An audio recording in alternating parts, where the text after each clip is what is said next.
I'm the underdog with the heroic heart. I'm Eric Jones Jr. I have to keep pushing for my kids.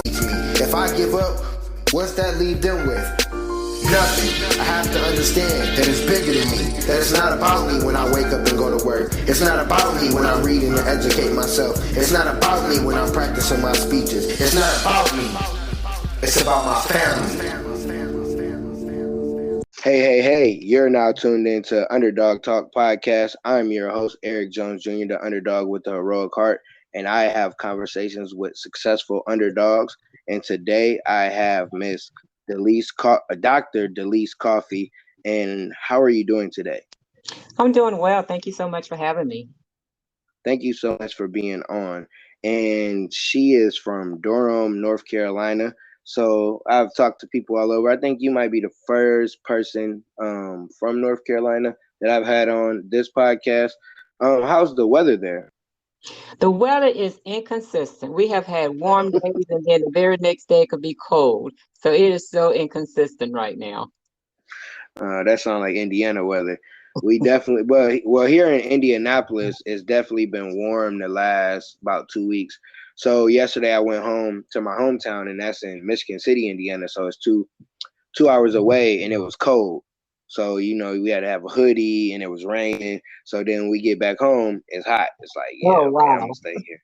Yeah. So before we get into our conversation, today's sponsor is Christian Dewan Clothing. Positive energy through your clothes is my clothing line. You can get hoodies, t-shirts, sweatshirts for everybody, kids, aunties, uncles, grandmas, whoever. It's usually shirts that have a saying that you might not say out loud, but it's on a shirt, or it's something positive. If you use the promo code Underdog Talk, and Underdog is spelled UNDERDAWG Talk, you will get 15% off. ChristianDewan.com. That's the clothing line. Check us out. So today's conversation is me asking questions because we have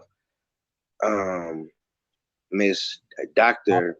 Delice, and kind of give them a background of who you are, like what do you do, before we get into our conversation.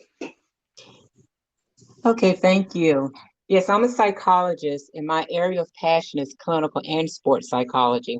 I started off in the clinical world working with various disorders, depression, anxiety, bipolar, schizophrenia, anorexia, bulimia, the whole gamut.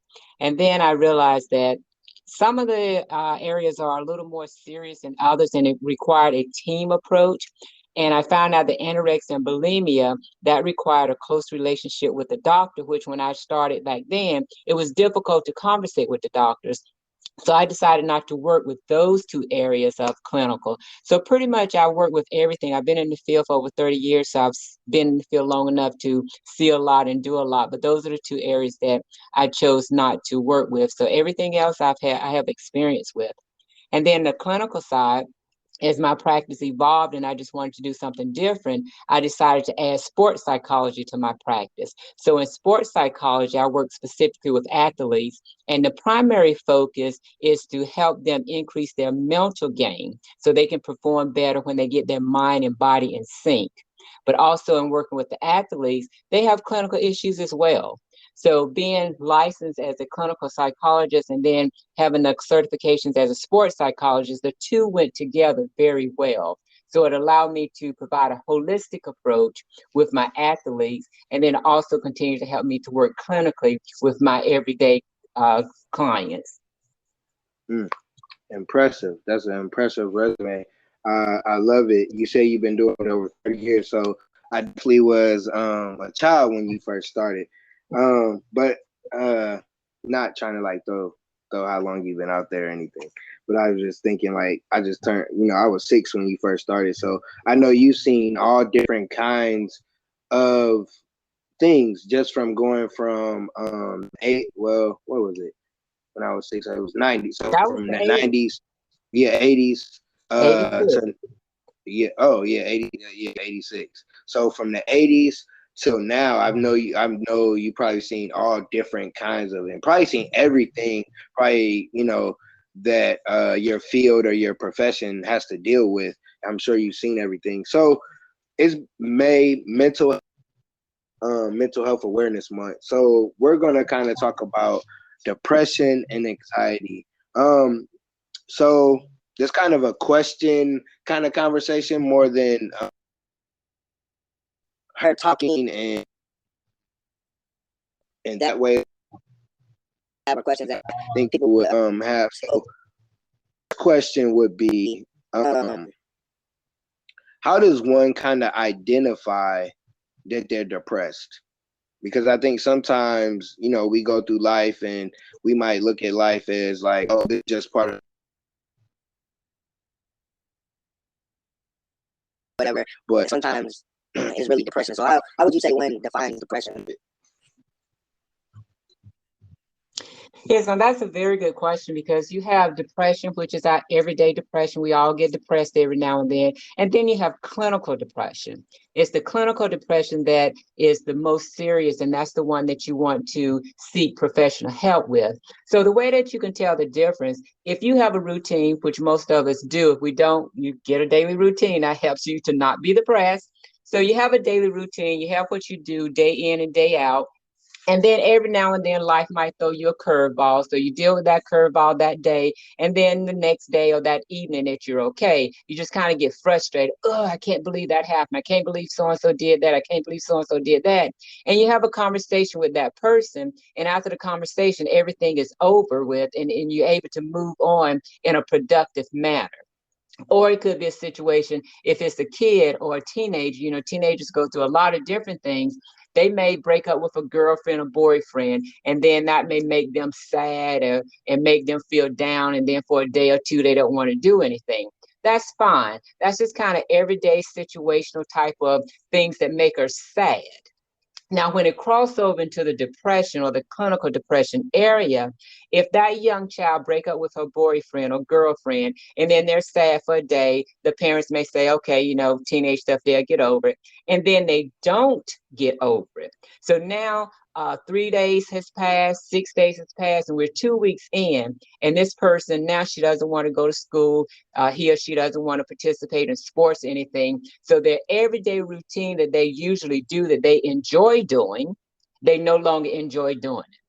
Now they don't even want to go to school. They don't want to get out of bed. They're not opening up the blinds in the rooms. They're not taking a shower. Now something is wrong. We have crossed over into the clinical part of things. So, and even with adults, if you're working and all of a sudden this person is just consistently getting on your nerve to the point that every time you see this person, you get anxious and you just kind of get nervous and you're just always scared every time you see this person. That's kind of moving into the area of depression or the anxiety that you don't want to be. And then the key is if you don't deal with it, it gets worse. So although these are significant things, if you deal with it quickly, it's not going or it's not turning to the clinical depression. So the key is if it impairs your day-to-day functioning to the point that you cannot function or you no longer function, that's how you know you have a clinical problem or you're depressed to the point that you should seek help. Definitely, that definitely, like when you said, like, well, I guess it's for those that do have a daily routine, but even if you don't have a necessarily routine, where you go to work, you know, get off, do certain stuff, and it messes that up where you don't even want to do those things. That makes a lot of sense because I went through depression and anxiety at the later part of my marriage, and that definitely happened to make sense to me because, you know, it was like I didn't want to do what I normally do. It's like I just want to sit around and just be to myself or whatever the case may be. So because, you know, in our community, I mean, therapy is getting better. People are understanding it. But say someone's going through the clinical depression part, right? And they don't want to seek help. What are some things maybe they can do like at home or do if they don't want to go to a therapist, a counselor, or something of that sort? Okay. If they don't want to seek help for whatever reasons, The main thing that they want to do is every day get out of bed, take a shower, open the windows, and go outside and get some fresh air. That's like the foundation of just trying to get yourself going into a positive way, trying to get the brain functioning, and then the happy hormones in the brain functioning as well. So you want to do those things. And the reason you want to do those things, those are the first things that you don't want to do. And the longer you don't do it, the worse you get.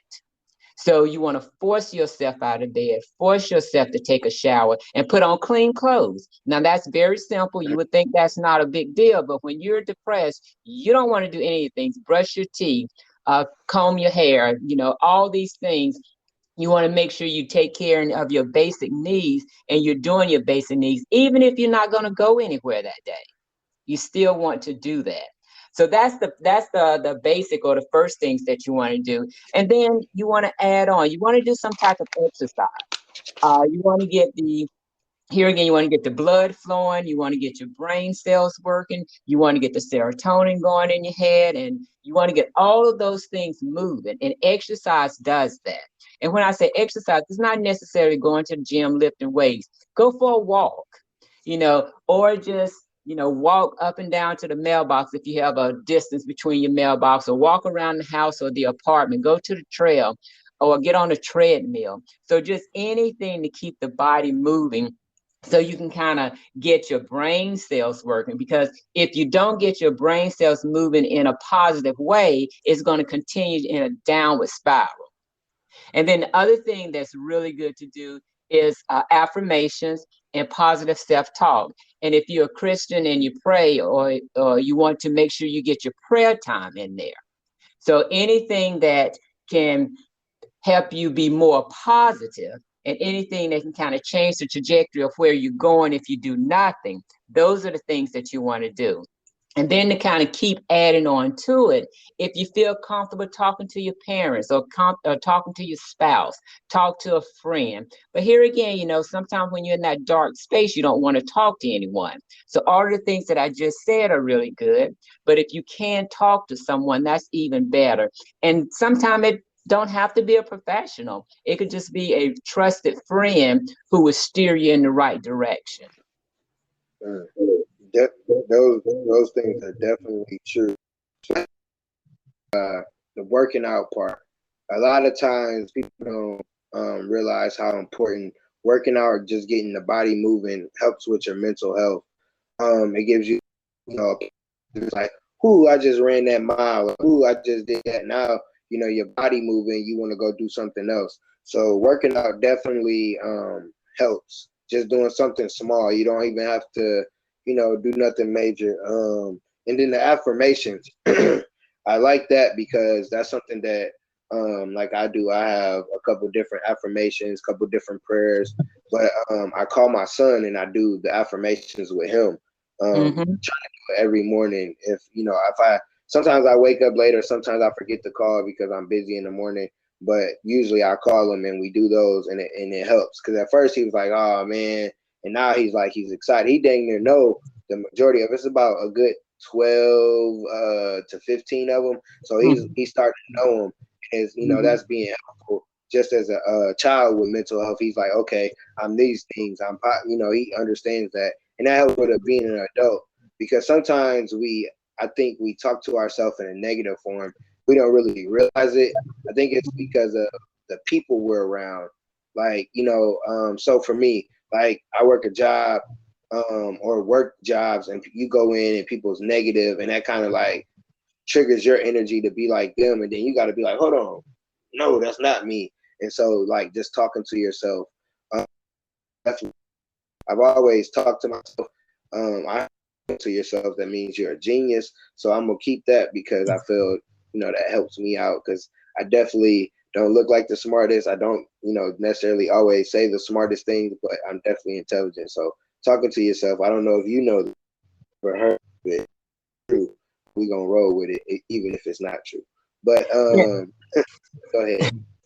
No, but positive self-talk and affirmations, those things work. So however you want to categorize it, that's okay. Just do it. Thank you. I appreciate that positivity that you didn't shoot down my dreams of what I said.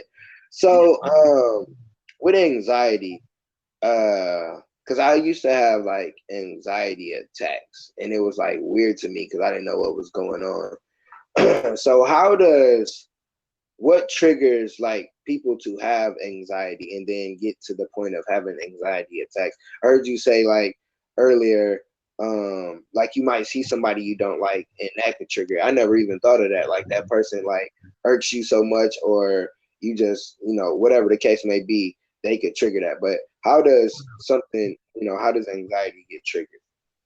Yeah, it get triggers in a lot of different ways. And that's one way, of course, is when you just have this intense uncomfortability about a person. And whenever you're in their presence, it just causes your heart to start beating fast and just break out in sweats. That's one as well.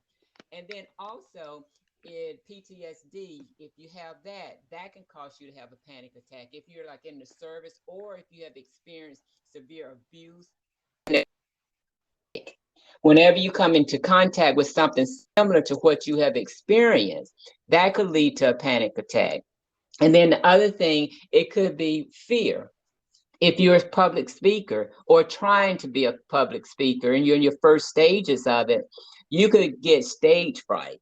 So you could get so tense and so frightened of being in front of people, you could have a panic attack there. So just about anything can bring on a panic attack. It just all depends on the person. A student can have a panic attack when it's time for the final exam because they having all these things about, okay, if I don't pass this exam, I might not pass my grade. If I don't pass my grade, my parents gonna be mad at me. My parents get mad at me. I might not be able to go to college. I might not. You see how it keeps going down and down and down and down. And all Mm-hmm. those thoughts may not be true. They're true to the person that's thinking it. They feel it's true. And since they feel it's true, it's bringing on all of these feelings, these physiological feelings, and that brings on the panic attack. So it Mm. is just about anything, just depending upon the person, where the person are, and how mentally healthy they are in dealing with whatever situation they may be faced with. Okay, that makes sense. I don't remember. I think life was. I think I kind of remember like life was like really going bad. My marriage, and then just yeah, I think that was the whole thing. Because I remember like I'm like, what the heck is going on? Like why why am I feeling this way? And it just was weird to me. And for me, I got counseling, so um what are is counseling like the not the only thing, but is counseling like the main thing you should do when you have anxiety? Or is there, I mean, I know people get, the medicine and go to the regular doctor and stuff like that, but what are some ways that someone can deal with anxiety? Dealing with anxiety and dealing with depression, it's pretty much the same things. And then, in addition to the anxiety, you want to identify what's causing you to have these feelings, what's causing you to change physiologically. And then you want to put an action plan in place to deal specifically with that thing. Because with panic attacks, you usually can pinpoint it, what's causing you to have those feelings. So you want to spend quality time in trying to figure out what's triggering you. And then after you figure that out, you want to put a plan in place so you can kind of figure out how to deal with it so it doesn't cause a full-blown panic attack. And then that's where the therapists come in. When you're dealing with something like that, it's easier to work through that with a therapist because it's almost like you're trying to treat and diagnose yourself, which is challenging. It's very challenging to do. So if you have a person that's not involved with it and a person that can look at it objectively and give you feedback, then that's what makes the process go along a little quicker. And then sometimes, like I said earlier, it may not have to be a professional. It could be a friend or someone that you know that has good knowledge about this, and then they can talk to you in a manner that's going to move you forward. Because we all have kind of two kind of friends. We have the friend that's gonna tell y'all what you want to hear. If you're sad, they're gonna keep feeding you sad information. Yeah, that's right. They shouldn't have did that. You should have did it, and just gonna keep being negative. And then you have the friend that say, "Yo, man, this happened. Now, how can we move forward? What can you do differently to help this move forward? So if you have a friend that's going to help you move forward and get out of the valley, it's okay to talk to that person too. It's just a little more challenging where everybody will have those type of friends that can really move you along, but they exist and a lot of people have it. But it is difficult to do it on your own. So I have a question. So I think I'm that friend that's going to tell you what you don't want to hear. But why do you think people would say that person could be an a-hole? Because they say maybe what you don't want to hear, but what you should hear. Why do you think that person? It could be, and it might not be like friends. It could just be people in general. That particular person just says. Sometimes it could be, but majority of it is just them saying something that you didn't think somebody would say out loud. Why do you think people consider a-holes with that?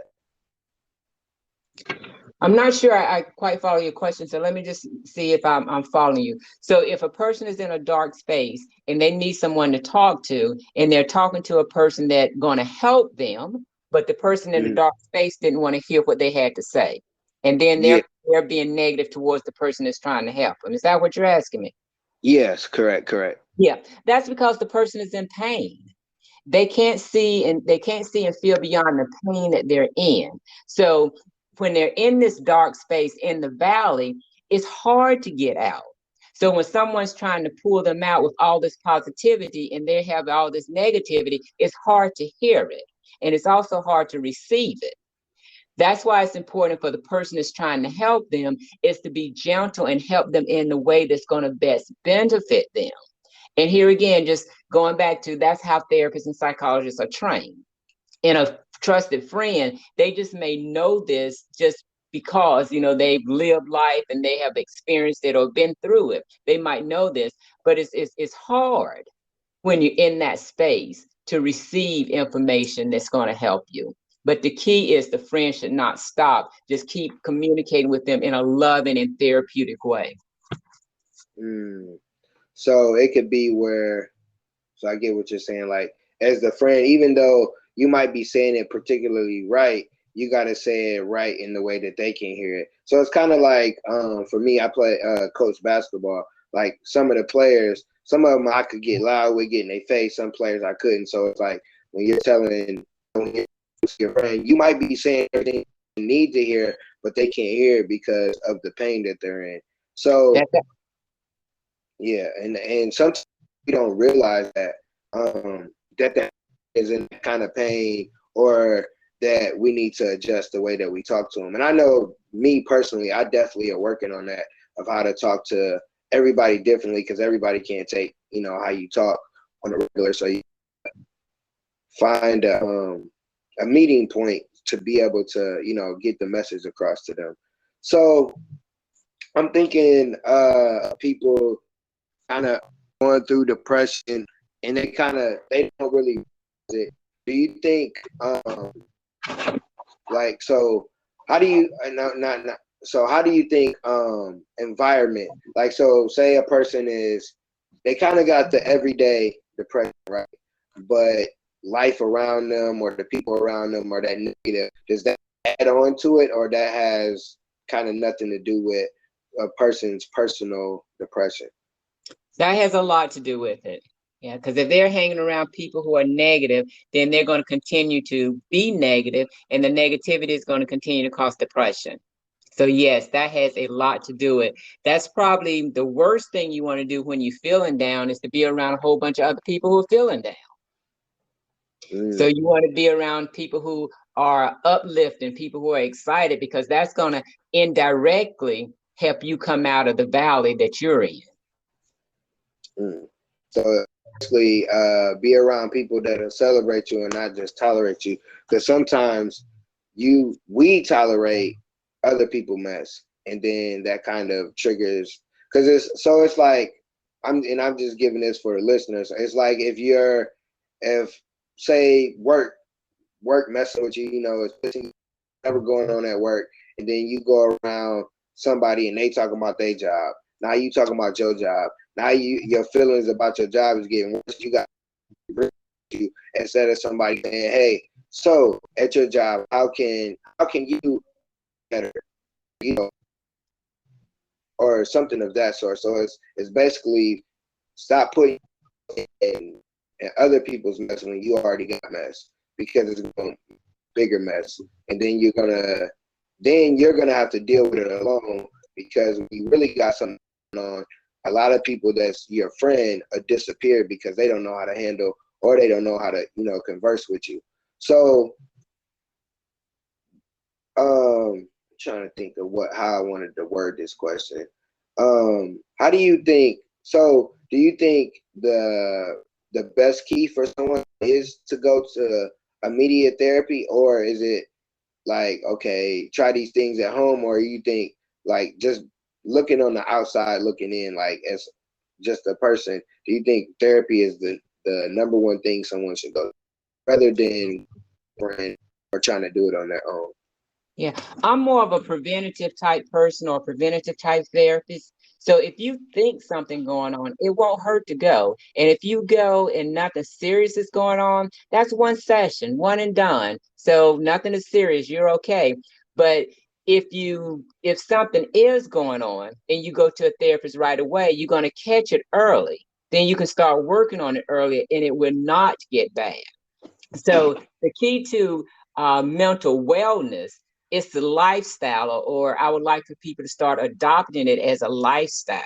That's why I said earlier, if you don't have a routine, you want to get a routine. And part of that routine is going to include some type of cardio in the morning. And here again, I'm not talking about hard cardio and all these burpees and jumping around. No, you could just ride your bike for 30 minutes. That's exactly what I do. I ride my bike every morning for 30 minutes for mental health reasons, just so I can stay sharp, so I can stay mentally healthy, because I'm invested in myself, because I have to help other people. And if I'm not mentally healthy and strong, I can't help my clients. So I'm invested in doing something. And I know that just 20, 30 minutes in first thing in the morning will kind of keep everything flowing. So once you get to a point that, you're okay, you're not having any major problems, you want to be more preventative. Eating right helps, so you want to eat right. Exercise helps, so you want to exercise. Doing affirmation and positive self-talk and praying, all those things will help. So do it when you don't have problems, and then you will not have problems. However, if the problem is there, get it under control as quickly as possible. And that usually involves a therapist. And then once you get it under control, then you start with this mental wellness program, this mental wellness lifestyle. So my next question, because I was thinking, because you said, sometimes stuff happens in that moment or maybe in that season. But I think, like for me, I was thinking, a lot of my mental health was from childhood. So didn't really realize that of growing up and going through life, a lot of the stuff I dealt with was from childhood. So how early would you recommend someone putting their child into mental health? Because I think sometimes people around my age, I know in the 30s, mid 30s, early 30s, or late 30s. So just 30s in general, like we don't realize how important mental health was until we got to that age. So it's like a lot of our trauma is from childhood. So how early would you say, or what would you say a parent should do for their child to help them with mental health as a child?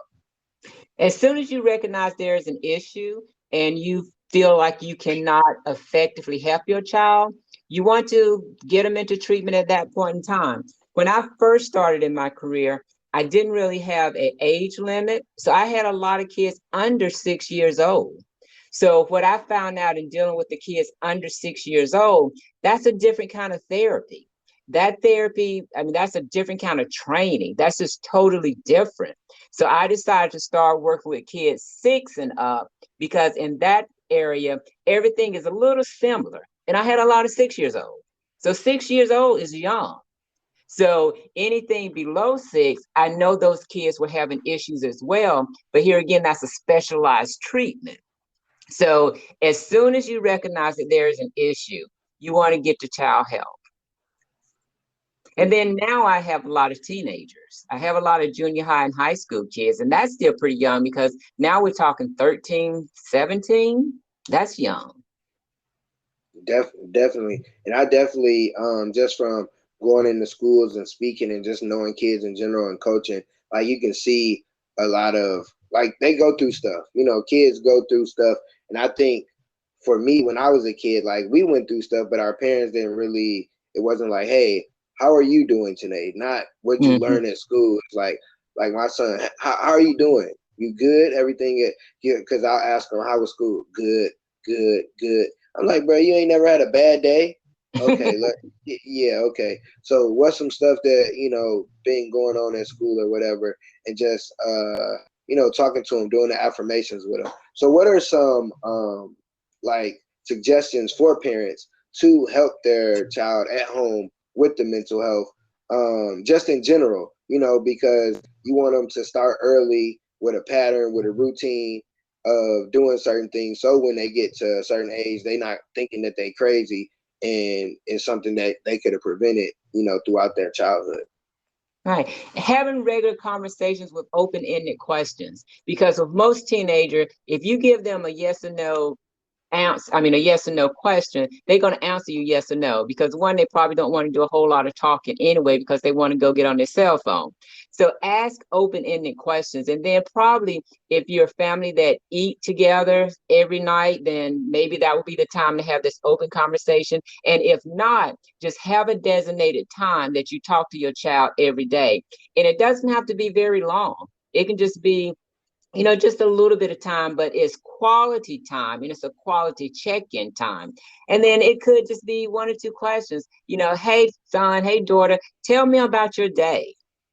So now you're engaged. And then when they start telling you about their day, it's going to generate other questions from you, because he's going to say something that's interesting. And then if it's not, you're looking for things to keep the conversation going. So he's going to say, my day was good. Well, tell me what was good about it. Well, it was, pretty much the same old things, but it was okay. Well, I don't know what okay is. Your okay is different from my okay. So tell me about your okay. So the next time you say okay, I know what you're talking about. So just engage in them, engage in them. And then it could be a situation where, well, ain't nothing to talk about.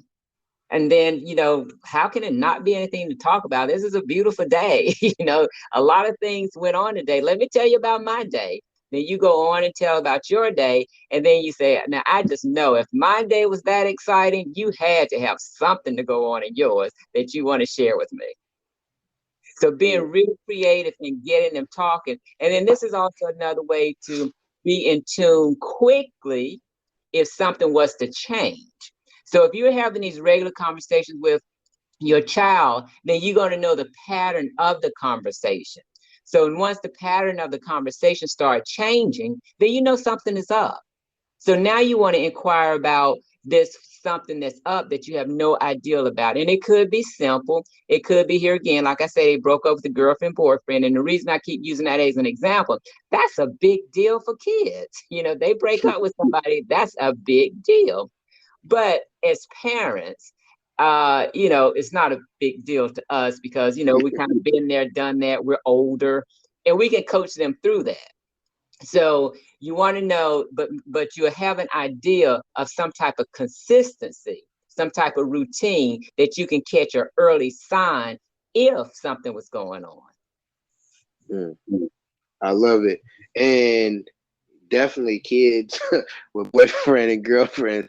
So my son, he's only in the second grade, right? Mm-hmm. He done dated like all the little girls in his class. Like, they be sad. This one girl, I don't know who she is. She fast though. I don't know what her name is, but she asked him for a kiss and he told her no. And she, like, broke down and had the ugly cry. I'm like, are you serious? Like, y'all ain't supposed to be kissing in second grade anyway. So kids start early at the boyfriend and girlfriend or I like you stage. And it's so hilarious to me. It's like, man, you don't even know this person. Like, Mm-hmm. do you even know they like in second grade? Do you even know their last name? Like, come on, man. Like, what are you talking about? But I do have a teenager too, so I definitely understand that part too. Yeah. Um, So even with your 2-year-old, you want to have a conversation with him in a 2-year-old language. no, not That's he the not key. two. He in second grade. He 8. I mean, yeah, second grade. I'm sorry. Yeah, So you yeah. want to talk to them on that level. It's not too early to start. It's not too early to start. I just recently had a girl that was depressed and talking about, suicidal things because she was on punishment and she couldn't go to the prom. Ooh, Okay. Here again, adult type things, that's not that serious. All you have to do is to do what you need to do so you can get off punishment. Then you can go to the prom. That simple. But it wasn't that simple to her. hmm. So, yeah, so now she's just listening to all this music about depression and what if I'm not here, just all these depressing type things. So my conversation to her is change the music. Let's take that off your playlist for a while. Let's listen to some other music for a while, and then talk to your father and see what you need to do so you can come off punishment, because you can't do what you need to do if you don't know what you need to do. So having that type of, yeah, and see, like I said, it's real simple to us as adults, but it's not simple to the kids, and it is a major issue. Definitely. And I like what you said about the creative like talking. So with me, with my son, like we'll go play basketball and then, I start asking questions, talking, what's going on, how how's life going, this and that. And then like me and his sister, our conversations, like our best conversations have always been in the car. Like if we Mm-hmm. going to the store, if we going somewhere, whatever. And now she's old enough, she's driving, so I can sit and I can talk. So our best conversations have always like been in the car, and that's where we have those man to woman per se kind of conversations. Because I've never like I know how to talk to my kids at the age that they're at, so I've never had like a baby conversation with my son. I've never, I've never sugarcoated anything with my kids, but I keep it at that age. Like some stuff, people will be like, I don't know, they too young, and then something happens in real life, like a situation that could happen to us, and it's like, oh, okay, I get what you're saying. So I definitely have conversations with the kids and try to make sure I'm keeping up with them. Like, how you doing? How's school? How's I know you're doing a lot, how's work, stuff of that sort, and especially with my son, because I don't live with him, so it's like gotta ask them questions, just to see what's going on, because I've been him to where it was just me, my mom, and my sister, and it's just him and his mom and sister, so I know what it's like to not have a guy around to play with, to ask questions, to just manly questions or whatever the case may be. So that was good answers for people. And you said started at 6. I think we did that with my son. Like when we got divorced, I think he was 5, Mm-hmm. and we didn't really notice until when he was about 6. He would first he would be like, "Oh, I want to go with my dad. I want to go with my dad." When he would get in trouble, so then he'd come over my house, and then he'd be like, "Oh, I want my mom." I'm like, "Hold on, your mama said you do that at home. So you just do that to try to make it." So we corrected that because it made, her and me kind of feel like a certain way, like, dang, what are we doing that wrong that you want this other parent? But it wasn't nothing.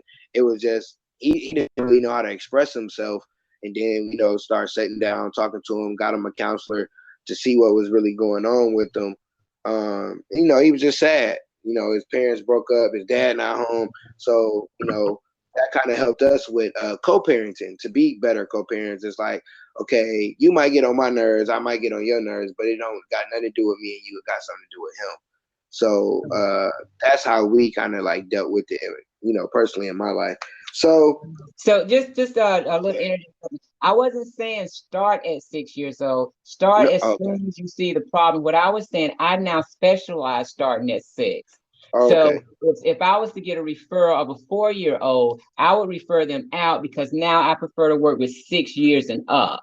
But you want to okay, start getting them help as soon as you see the problem, no matter what age it is. And then before I started specializing with 6 years and up, I was getting those younger kids. And as I shared with earlier, that's a specialized area when you get to that kid. And I just chose not to continue to hone those skills and just keep honing the skills with the 6 and the up.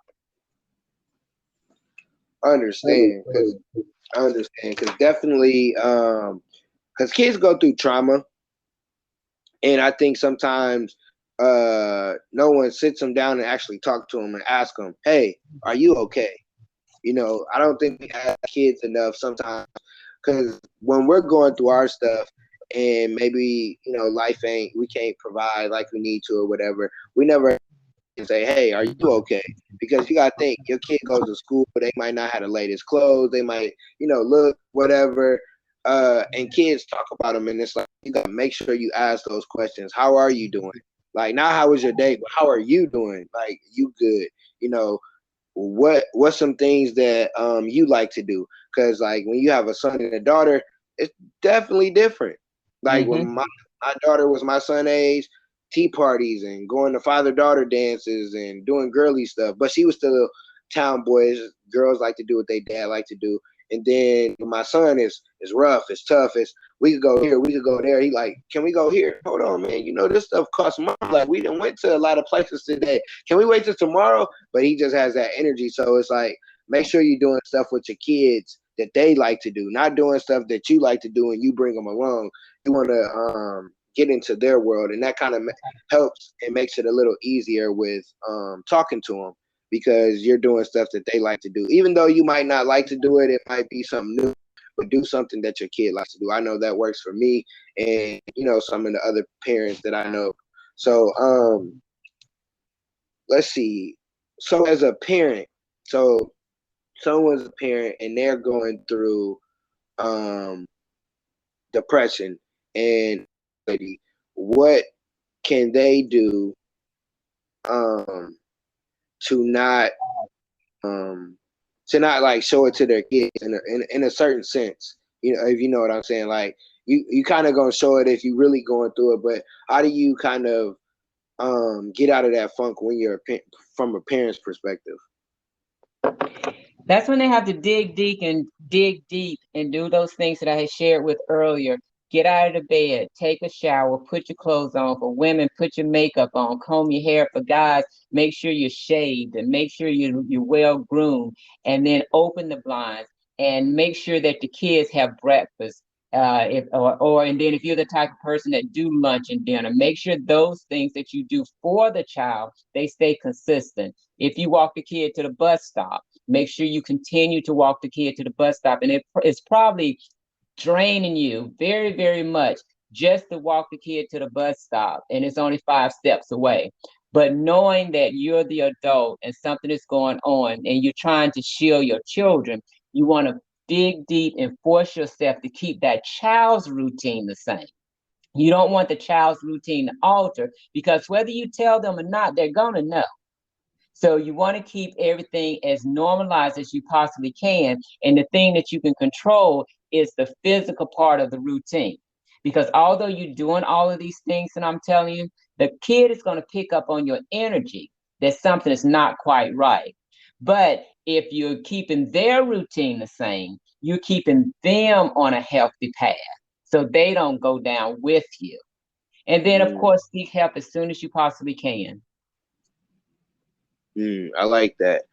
So, as a parent, when, like, say if you do go through, like, your depression or any kind of mental health issues, right? Do you explain it to your child, or do you wait to a certain point to kind of tell them, or do you kind of like sit them down and say, "Hey, my, this last past month, mom was dealing with this, and this is what this is." Do you kind of explain it to your kids, or do you kind of shield them from it? What would you like? Go ahead. And that's a thin line. And with that, it will really depend on the family dynamics as a whole before an issue occur. Now, in general, I don't think children should be involved in adult conversations or adult situations. That's just kind of how I feel. And then because from a professional standpoint, if you're involving them, they're taking on that problem too. So now they're going to try to fix it, or this happened more than not, they're going to feel like it's their fault. They're going to feel like they did something to make mommy sad. They did something to make mommy dad. I mean, make daddy sad. So they're going to think they did something wrong. So now you're just creating another problem. However, if it's a situation like, let's say one of the parents is really severe, it's really significant, and they just can't get out of the bed. They've been in the bed for 2 days. It's hard to ignore that. Then you want to tell them in a language on the level that they can understand. You don't want to go say, Mom is clinically depressed and I got to get her to the doctor because if I don't get her to the doctor, she might kill herself. That no, no, no, no. Mommy's not feeling good today, but mommy's going to be okay. So what we want to do, we want to make sure we do all our chores and we clean up really good. And then I'm going to give mom some juice and mom's going to be really okay, but she's just a little tired today. So that's a little kid's conversation. But if you're talking to a teenager, you still don't want to get into everything. You just want to tell them enough so they would be okay. It's not about all the details, but just tell them enough so they can be okay, because here again, they're going to know something is wrong. So if you say nothing is wrong, everything is okay, you're still creating a problem because they know you're not telling the truth. Definitely helpful as a parent, because sometimes I'm transparent, open with the kids. So that definitely helps because, like you said, you don't want them to feel like, oh, it's my fault or I did it or anything of that sort. That's kind of like when you get a divorce, sometimes kids feel that way and they might not even express that they feel that way, but sometimes, every now and then they be like, man, wonder if they did that because of me, or something I did or anything of that sort.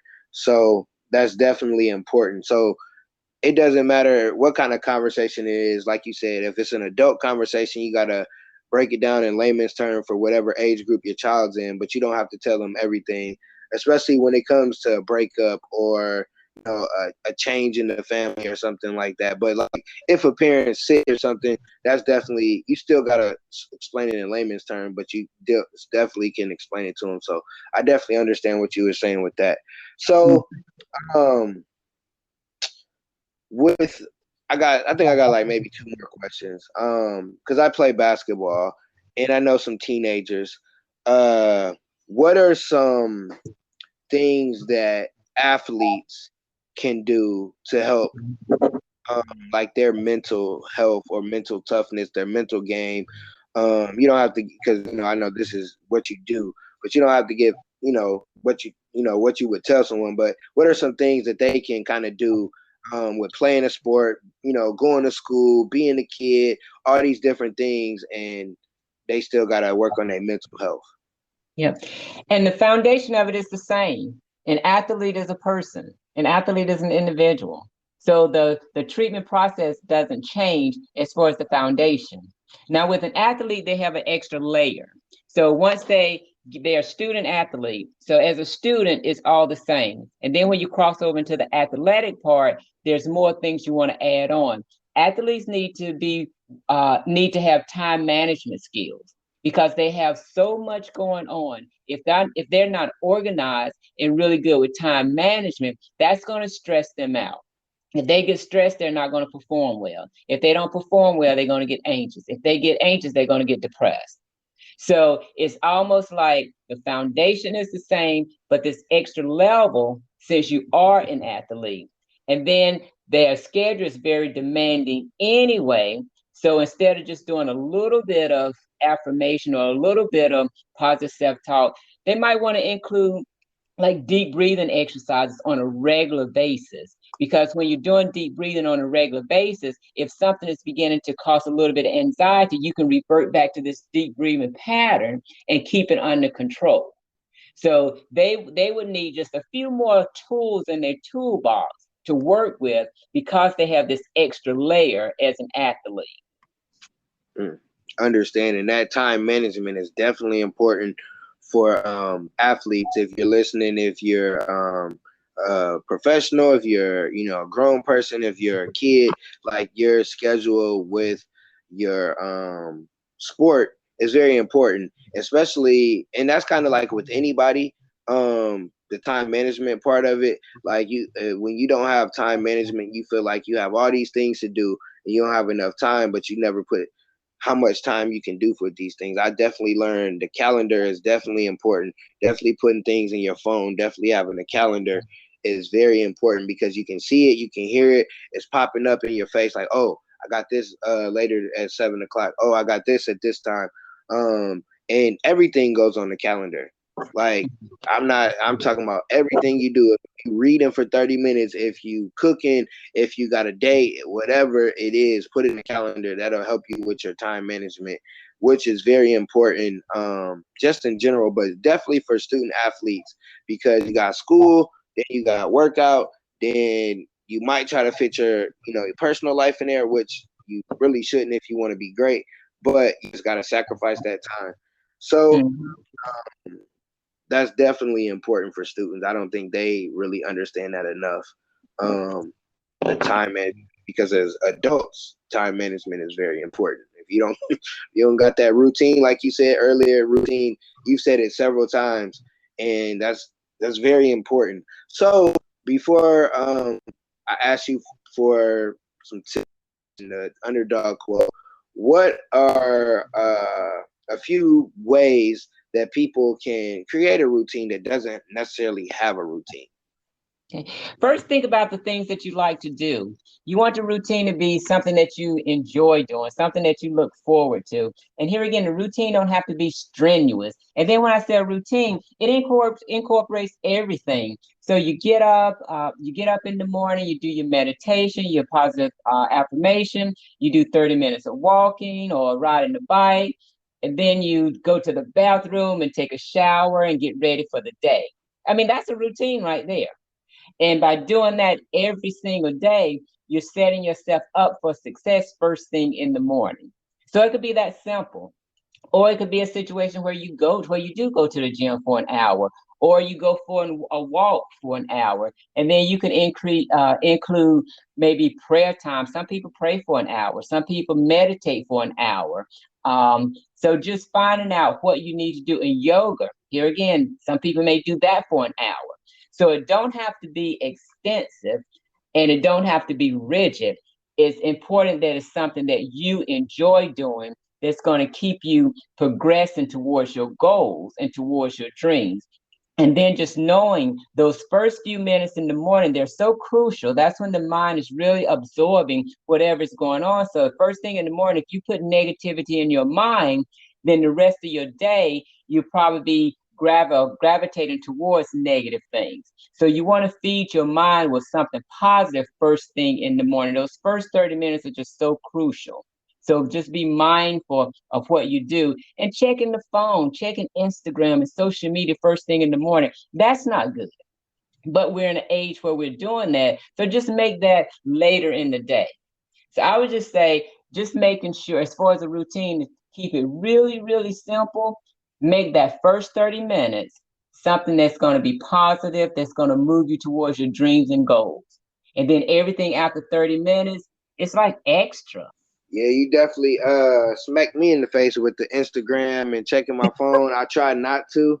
That's something I definitely out there thinking how I can, like, sometimes people make posts, but you don't make a post till later in the day anyway, but you be on your phone looking at Instagram and stuff. So that's definitely something that I'm trying to get away from. I'm trying to I be forgetting when I go to the store to get an actual alarm clock. I want to get an alarm clock so I can put my phone across the room. I do sometimes put it across the room so that makes me get up, but I be forgetting sometimes that having your phone before you go to bed, that's definitely me. But I loved everything you said. You can keep it simple. Like a routine isn't, I mean, depending on what kind of lifestyle you want, but it's really just like you said, waking up, praying, meditating, whatever you do in the morning, then getting ready for work. And then when you get off work, what's your routine? And I like you said, yoga. My little sister, she does yoga. She's a yoga instructor, and I still haven't tried, like, really. And I be hearing my bones crack, and I'm like, man, I really need to try that because I don't want to be one of those people that's like in my 40s and my son just hooping me because I got bad legs and I could have took care of that. So I'm definitely yoga is definitely going to be part of my routine. I just need to I need to just try it. I think I'm kind of scared. I'm scared to like stretch for some reason. I don't know why. Do you do yoga? I do. And I mean, I'm not that great at it, but I do what I can do because just stretching it just feels good. Now, I do it in the privacy of my home because that way I'm not concerned about, oh my goodness, I can't do that. I'm still stiff here. So I would do that first. If you're kind of having some reservation, just get a tape and kind of get the feel of it and then graduate towards the class. That's kind of what I'm doing. Okay, I'm gonna do that. I'm gonna give me a next time I go to Five Below, give me a little yoga mat and start doing it there. Cause I definitely could have her probably Zoom me, but I definitely still, cause she might have me doing some stuff. I'm like, hold on, I'm still a beginner. I'm a beginner. I don't know nothing about nothing. So I definitely gonna do that. I'm gonna try it. I'm gonna try it at home. I'm gonna try it this week, at least at home. I'm gonna let you know how it go. And another thing that's really good with yoga, if you just pick a few exercises to start with, pick maybe 5 that you can do, and then just do those till you get really comfortable, and then just add another one on, keep adding on. So if and a yoga instructor probably wouldn't tell you to do this. This is not the real way to do yoga. I am nowhere, and I'm not an expert in this area. I'm just sharing with you what I did. So I just picked a few. I think I started with 5. And then once I got comfortable with those 5, I added some more. And I think I'm up to maybe 15 different moves. And then the other thing is, do it your way. Just make sure you're doing the move correctly. But you know how most of the yoga teachers, they just flow so beautifully and everything is just so smooth and just great. If you're not there, you're just not there. But if you focus on doing one move, do it correctly, and then just do another move and do it correctly, that's a good way to start. But here again, I'm not a yoga instructor. So you probably don't want to listen to me on this one. everything before the yoga listen to, but everything yoga until now don't listen. Exactly. But no, that's kind of how I did meditation. Like I'm still working on that, but just doing a few minutes, not doing. I know people they do 10, 20. Oh, okay, let me not even try that. I'm gonna start off with 3 to 5 and just do it that way. So definitely start off yoga with small steps. If you're if you one that want to go to the class, like I definitely went to a dance class. My buddy invited me, and I was cool. I'm like, okay, I never went, but I know how to dance a little bit. So it's a little different than what just regular dances, workout dancing. But I was confident. So if you're confident with yoga, don't listen to us. Just go ahead and go to the spot. But if you ain't as confident and you look up, just try it at home. YouTube has everything. Exactly. Join the beginners. Yeah. YouTube, you can graduate there. So before we get out of here, I always ask for 3 tips.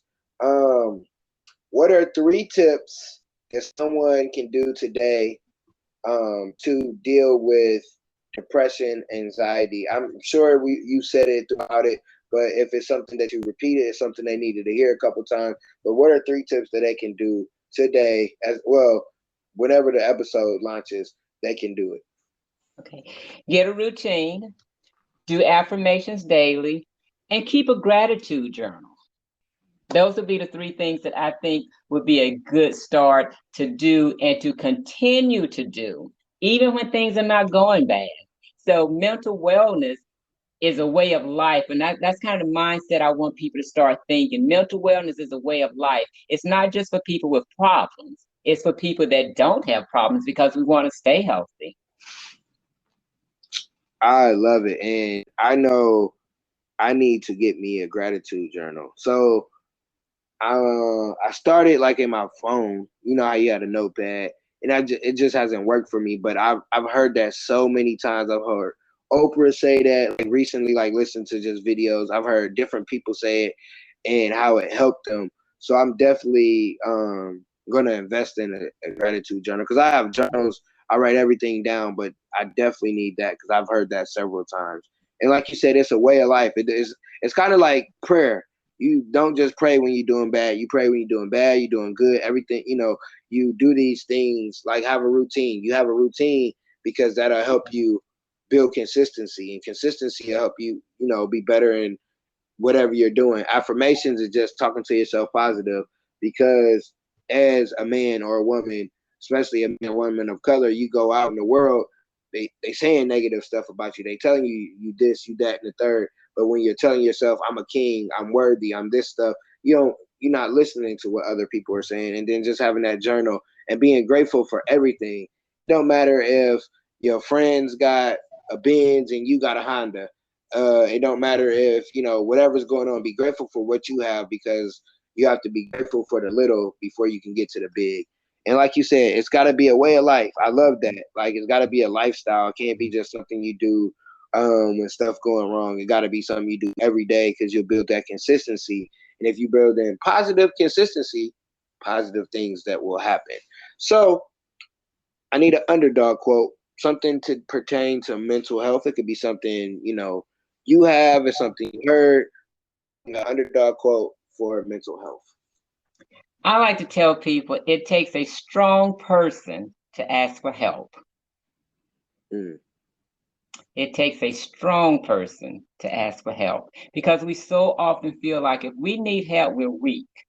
If we need help, that must mean something is wrong with me and I can't do it. No, no, no, no, no. It takes a strong person to ask for help. That is so true, because like you said, a lot of times, especially for men, we feel like asking for help makes us weak or something. But I had a person on here, Jeremy, and he was like, that's how he got being successful, was by asking questions.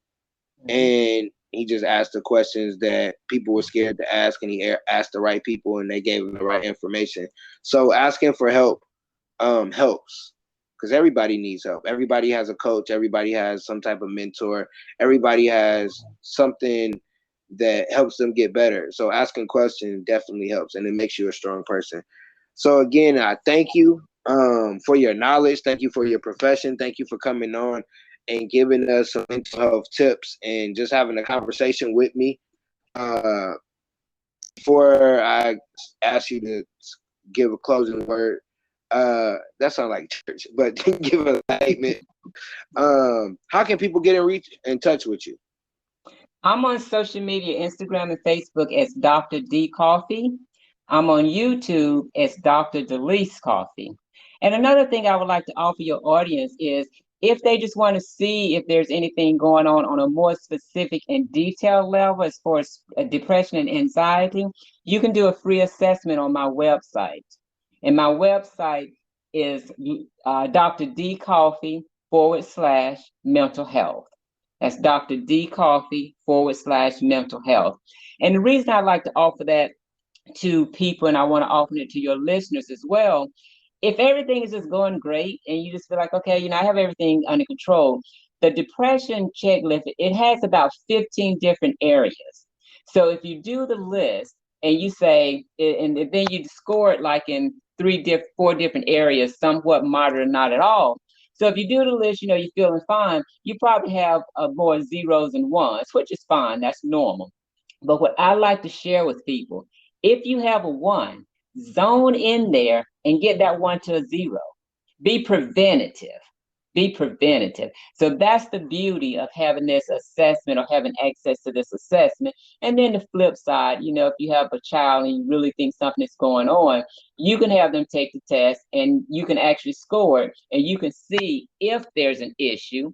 So now if there's an issue, right away, without trying to figure it out, they need to reach out, or you need to reach out on their behalf to a therapist or a psychologist. Thank you for that. Definitely important for people to utilize that. And I will make sure I have the links when the episode drops for everyone to get on there. And, if you want to try the free assessment, just check her out on Instagram or what, period. So before we get out of here, do you have any closing words? Put mental health first. Put mental health first every day. And on that note, peace, one love.